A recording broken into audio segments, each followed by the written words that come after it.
Біздің Ақтаудың жігіттері хайс клуб бұйырса бейнеу Құлсарыға жүріп баратырмыз.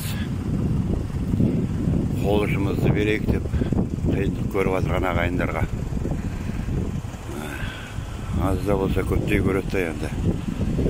Мына ішімізде өзенің машиналары бар. Ақтаудың жігіттері. Артымызда тағы келатыр өзенім. Он шақты қайыс.